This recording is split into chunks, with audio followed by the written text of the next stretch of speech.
Hello and welcome to another CAD clip on AutoCAD 2007. We're talking about 3D stuff here, continuing along, I think, lesson 24. Um, and we're talking about the revolve command, and the revolve command is actually really easy.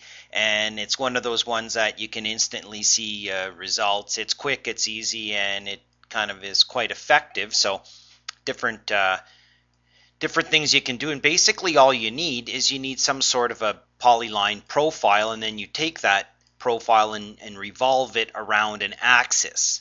Okay, now the axis needs to be in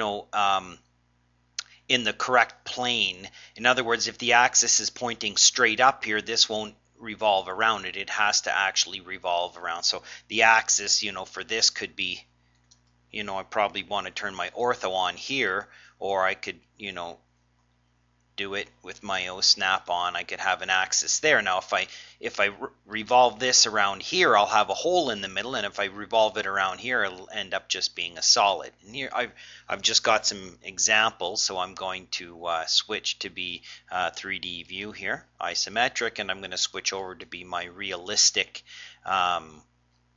visual display here and my visual styles. And I've also plopped on some materials here just by grabbing my toolbar and then using that, and we can have a look at that. But all I've done here in this case, I've taken this and swept it around, and it makes a kind of a flying saucer effect there. You can see that. Okay, and then I can create this wheel, flywheel, or whatever I want on here by taking the profile I saw earlier and revolving that one. And then you can see here I've taken and revolved this one, and I've actually created two. This one is a separate one, and I've just mirrored one on top of the other. And then over here I've created like a wine glass by creating a polyline here and then revolving it around a center axis and coming up with that. So we can do a couple of these. I'm not going to draw all the polylines myself. You can draw them with lines and then fillet them. The main thing is they have to be all on one plane, and then you can take that and revolve that around. So let's just try some of these out. I'm going to go back to my top view. Okay, maybe start with the wine glass. I'm just going to take this and move it over here. Okay, we'll see two different effects. I'm going to copy one over to here, and then I'm going to I turn my grid on. Now I'm going to draw a line from here down to here. Okay, then I'm just going to copy that over, to be about there. Okay, I'm going to use my revolve tool right up in here, one of the last ones on our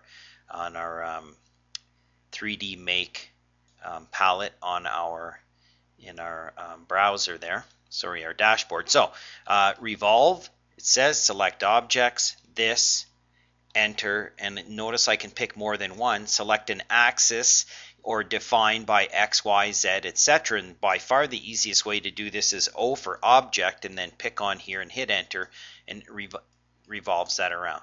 Okay, we can repeat that. Revolve this, enter, enter, this, enter, enter. Oh, let's try that again. Revolve this, enter, object, this, enter. Oh, now I think that's because that line is within the object. In other words, it can't. There's a good example. It can't revolve itself and interfere with itself. So this has to be over there. Okay, try that one more time. There's a good mistake. Revolve this, enter, enter for object, and pick there. You can also say how many degrees you want to do that. Maybe I'll undo that. Revolve this, enter, enter for object, and then just go 260 degrees instead of 360. Okay, and then go down and look at that in 3D view. Okay, now maybe I want to pop some materials or something on there. I can just go to my palettes, and then you can go to whatever materials you want. I'm just going to go down here to these ones, and then I can just click on here. I've already used some of them. Okay, add a material to that, click on here, add a material to this, something like that. I'm going to turn my grid off with my F7. Now, the thing is, if I notice that this one has a hole in it, okay, and that's because where my axis was. Now, let's say I want to rotate those around. I can use my new 3D rotate command, pick on here, enter, hover over a point, for instance. Now I'm going to say, okay, well, I'm going to pick this yellow one because I want to rotate there.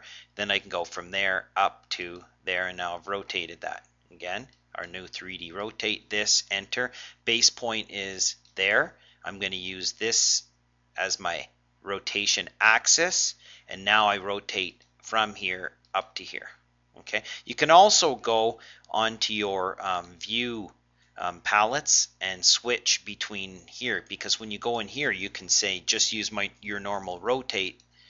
You know, this, enter from here down to here. Okay, that type of thing. So, you know, you can also, if you get confused with the 3D rotate, just go to the side view or front view or wherever you want to go to, and then maybe do your rotating from there and then go back to your 3D view. Okay, so you can rotate that in a couple different ways, but going back to here, okay, that's that one. Okay, same thing. Now I'm going to draw a line. You can do this also while you're in perspective mode, or maybe if you're in conceptual mode. Okay, notice that realistic shows the materials, conceptual doesn't. Now I'm going to take a line, okay, click on here, do my revolve, this, enter, enter, object. Oh, enter, object, this, enter. Okay, revolve that around there. Okay, let's go and have a look over at this guy here. Let's erase this flywheel or pulley. Okay, and there's my flying saucer. Okay, let's just move this profile over here. Okay, now I'm going to draw a line. I'm going to draw it over here. I'm going to keep my ortho on, even though I'm in perspective mode. Isn't that cool? Okay, with my sketch lines as well, my jittering and my edging on my visual style. So I'm going to do a revolve, this, enter, enter for object, pick this, enter for 360. Now I think there's a problem that those are not, you see my line is not on the same axis, on the same plane, so that's good. So I'm going to go back to my top view, which is where I should have did this anyway. I'm going to erase. Now I'm going to draw a line and I'm going to snap to that point. Then I'm going to take this and move it away. Okay, now if I do my revolve, this, enter, enter for object, this, enter, and away we go. Go back to my 3D view, okay, maybe go to my realistic, and then maybe go back to my materials that I'm having fun with, and maybe grab a material and apply that material to my object, get some bit of shininess on there. Okay, and then the last one here is the flying saucer. Let's just go back to our 3D 2D view. Okay, and let's go back to the top, because we can just go back and forth. Now I'm going to draw a line, same type of thing from here to here. Do my revolve, this, enter, enter, this, enter, and away we go. Now go to here, and there is the flying saucer that I made, and I need to rotate it. So this time I'm going to go to my right hand side view, okay, and I'm going to say R for rotate, this, enter, and then from here I can rotate that up like that. Go down over here, okay, maybe go to my conceptual view. Maybe instead I'll just make this color instead of a material, okay, and you can have it by layer, whatever you want. Go in, pick a different cool color, hit OK, and away you go. And then all I did here, of course, is insert an image. Okay, I went insert, raster image, and then I grab that raster image and I hit it, and then I, place that in the drawing, and then I just rotated it into place and put it on there by rotating and wiggling that around. Kind of fun. So lots of different stuff you can do with the revolve command. Okay, some different examples here. Depends on the axis. The main thing is your axis has to be on the same plane, and the object has to be able to revolve around it, and then it can't interfere with itself as it revolves around, and then from there it's a matter of adding in your materials and some stuff that we're going to talk about in some future lessons.